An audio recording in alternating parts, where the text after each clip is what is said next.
السلام علیکم ورحمۃ اللہ وبرکاتہ۔ آج ہم نیا سبق شروع کریں گے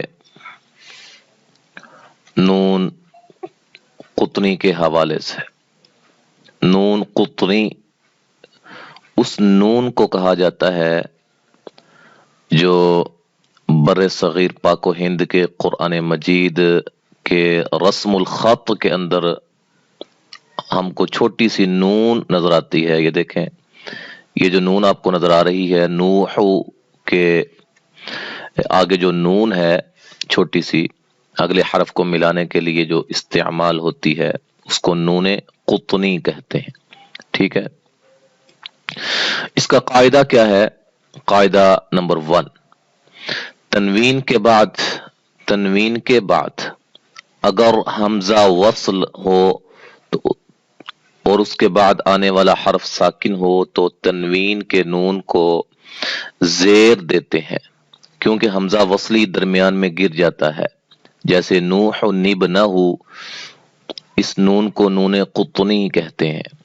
اب یہاں اس عبارت میں جو سمجھنے والی باتیں ہیں ان کی طرف ہم ذرا غور کرتے ہیں۔ حمزہ وصل، یہ جو حمزہ وصل ہے یہ کیا ہے؟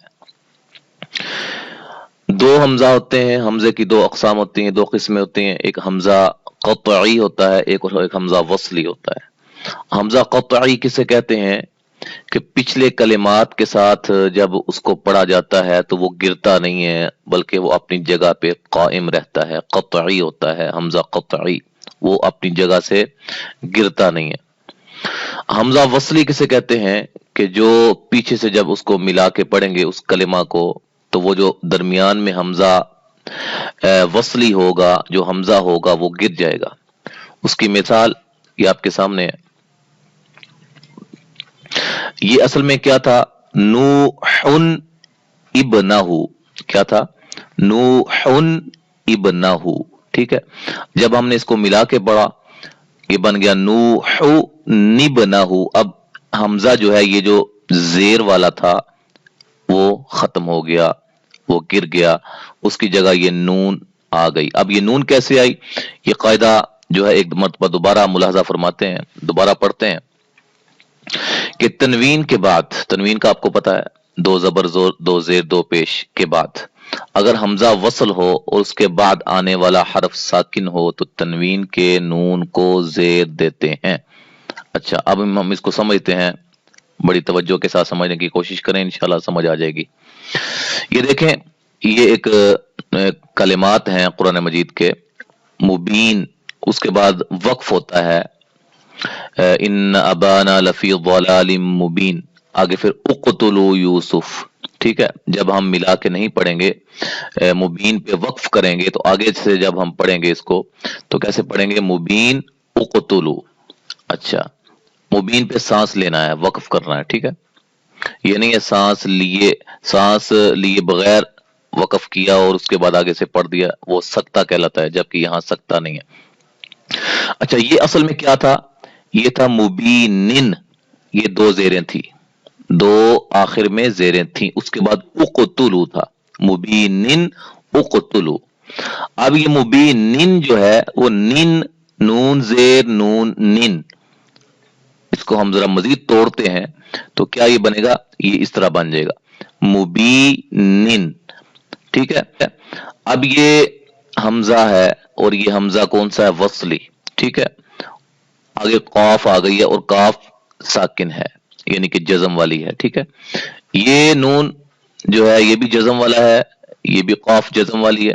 جب ہم اس کو ملا کے پڑھیں گے تو اگر یہ حمزہ گر جاتا ہے، گر جائے گا نا، حمزہ وصلی ہے اور یہ گر جائے گا، اور یہ ہم اس کو ملا کے جب پڑھیں گے تو یہ کیسے پڑھا جائے گا؟ یعنی کہ ساکن تو نہیں پڑھے جائیں گے، ساکن کی اپنی آواز نہیں ہوتی جیسے کہ آپ پہلے پڑھ چکے ہیں۔ اس لیے اب قاعدے کی طرف ذرا مزید ہم غور کرتے ہیں۔ حمزہ وصل ہو تنوین کے بعد، اگر حمزہ وصل ہو تنوین کے بعد، یہ تنوین ہے اس کو توڑا، یہ تنوین کے بعد حمزہ وصل ہو تو اس کے بعد آنے والا حرف ساکن ہو، یہ بھی آپ کے سامنے ہے، یہ ساکن ہے، ٹھیک ہے جی، قاف ساکن ہے،